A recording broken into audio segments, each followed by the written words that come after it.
Hi guys, welcome back to my channel. तो आज मैं आपके साथ हिस रेस का नेक्स्ट पार्ट शेयर करूंगी।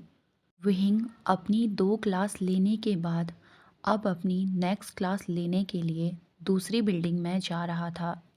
उसने वांगजी को 2 हफ्तों से नहीं देखा था और अभी वांगजी को ढूंढने का उसके पास समय नहीं था।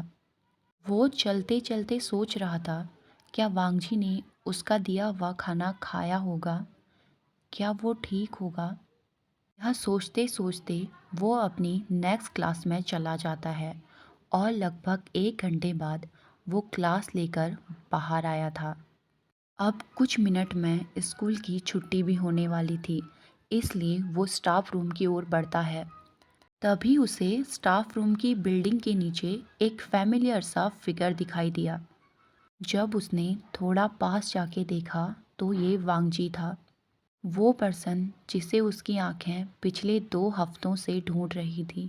विहिंग वांगजी को कॉल करने ही वाला था, तभी उसे रियलाइज़ हुआ कि वांगजी वहाँ पर अकेला नहीं था।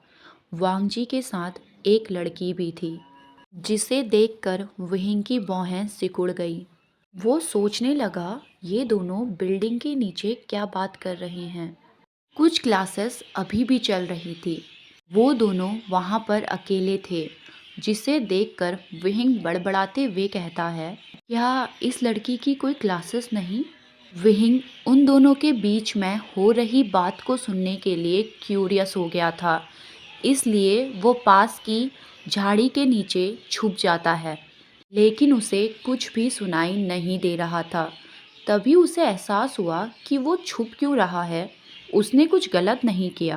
वो झाड़ी के पीछे से उठकर जाने वाला था, तभी उसे वांगजी की गहरी आवाज़ सुनाई दी। ठीक है, वांगजी आंसर करता है। वांगजी की आवाज़ विहिंग के कानों में पड़ते ही विहिंग का दिल धड़कना बंद हो गया था। उसे नहीं पता कि ऐसा क्यों हो रहा था, लेकिन उसे घबराहट महसूस होने लगी थी। उसकी हार्ट बीट फास्ट हो गई। उसे ऐसा लग रहा था जैसे उसकी बॉडी का टेम्परेचर अचानक से हाई हो गया है। वो तुरंत ही अपनी जगह से खड़ा हो गया। जब उसने सामने देखा तो वांगजी और वो लड़की विहिंग को शॉक होकर देख रहे थे। सर, आप? विहिंग को वहाँ अचानक देखकर लड़की थोड़ा घबरा गई थी। विहिंग, आप वहाँ क्या कर रहे हैं? वांगजी ने कंफ्यूज होकर पूछा। विहिंग फेक स्माइल करते हुए कहता है, ओ एक्चुअली मेरा कुछ सामान गिर गया है और मुझे लगा कि शायद वो झाड़ियों के नीचे है, इसलिए मैं उसे ही खोज रहा था। अब वो उस लड़की की ओर देखकर पूछता है, वैसे तुम्हारी कोई क्लास नहीं? नहीं, अभी मेरी कोई क्लास नहीं है, लड़की ने धीरे से कहा और अपनी नज़रों को झुका लिया। विहिंग अब वांगजी की ओर देखकर कहता है, क्या तुम्हारी प्रैक्टिस पूरी हो गई? वांगजी शांति से जवाब देता है, हमारी बात होने के बाद मैं जाने ही वाला था। ठीक है, मुझे लगता है मैंने यहाँ जो खोया था मैं उसे नहीं पा सकता। तुम दोनों अच्छे से बात करो। इतना कहकर विहिंग ने एक फोर्स स्माइल करी और वहाँ से चला गया। कुछ दूर जाने के बाद विहिंग एक लंबी सांस छोड़ता है। उसे अपने आप पर गुस्सा आ रहा था कि उसे इन दो बच्चों के बीच की बातों में इतना ज़्यादा इंटरेस्ट क्यों आ रहा था।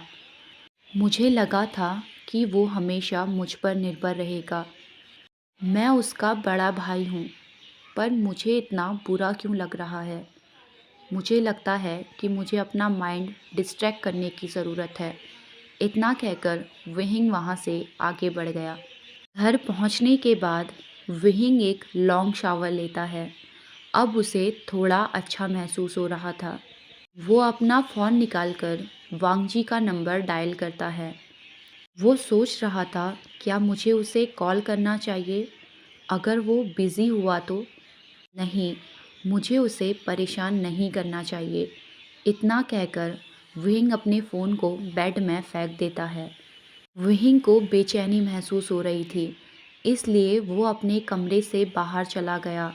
वो नीचे जाकर पानी पीता है उसे लगा कि शायद वो डिहाइड्रेट है, इस वजह से उसे अनईजीनेस फील हो रही है। पानी पीने के बाद वो अपने रूम में चला गया। वो बेड में लेट गया, लेकिन काफ़ी देर कोशिश करने के बाद भी उसे नींद नहीं आ रही थी। वो फिर से अपना फ़ोन पकड़ता है और वांगजी का नंबर डायल करता है। इस बार वो वांगजी को कॉल करता है। काफ़ी देर घंटी जाने के बाद कोई वांगजी के फ़ोन को रिसीव करता है। ये किसी लड़की की आवाज़ थी। आवाज़ को सुनते ही विहिंग ने अपने फ़ोन की स्क्रीन की ओर देखा कि उसने कहीं गलती से किसी और का नंबर तो डायल नहीं कर दिया, पर ये वांगजी का नंबर था। वांगजी का फ़ोन किसी लड़की ने रिसीव किया था। ये सोचकर ही विहिंग के हाथ कांप रहे थे। उसका दिल बहुत तेज़ी से धड़क रहा था।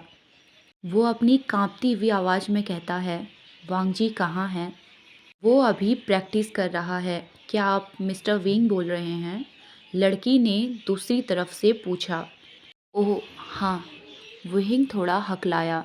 वो ये सोच रहा था कि वांगची का कॉल एक लड़की क्यों रिसीव कर रही है और अब तक शाम हो चुकी थी। मैं उसे बता दूंगी कि आपका कॉल आया था। वैसे क्या आप उसके लिए कोई मैसेज छोड़ना चाहते हैं? उस लड़की ने पोलाइटली पूछा। नहीं, कोई मैसेज नहीं है। इतना कहकर वो फ़ोन काट देता है। उसका दिल धड़क रहा था, बहुत तेज़ी से धड़क रहा था। उसे ऐसा लग रहा था जैसे उसका दिल फट जाएगा। उसे अनकंफर्टेबल महसूस होने लगा था। उसने फ़ोन को फेंका और पीठ पलटाकर सो गया। लेकिन उसके दिमाग में हज़ारों चीज़ें चल रही थी। अगर उन दोनों के बीच में कुछ हो गया तो? क्या वो दोनों सच में साथ हैं? नहीं, नहीं, नहीं, ये मैं क्या सोच रहा हूँ? विंग अपने गालों में ज़ोर से थप्पड़ मारता है। मुझे उन बच्चों के बारे में इतना नहीं सोचना चाहिए।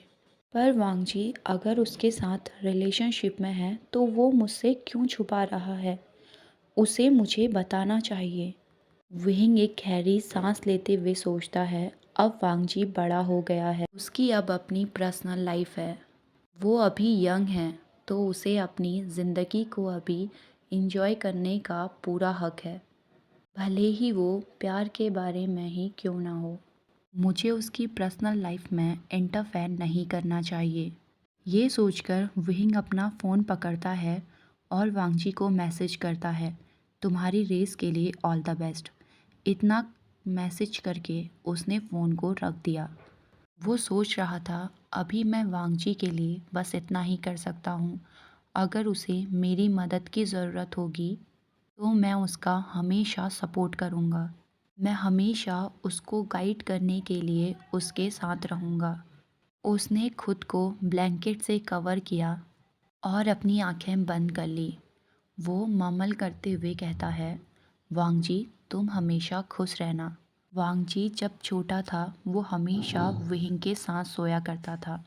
विहिंग वांगजी की मिमिक्री करते हुए कहता है, गुड नाइट विहिंगा। वांगजी के ख्याल से ही वो मुस्कुरा गया और आंखें बंद करके सोने की कोशिश करने लगा। ओके गाइस, आज के लिए बस इतना ही। आई होप आपको आज का पार्ट पसंद आया होगा। आपको आज का पार्ट जैसा भी लगा कमेंट बॉक्स में ज़रूर बताइएगा। मिलते हैं हमारी नेक्स्ट वीडियो में।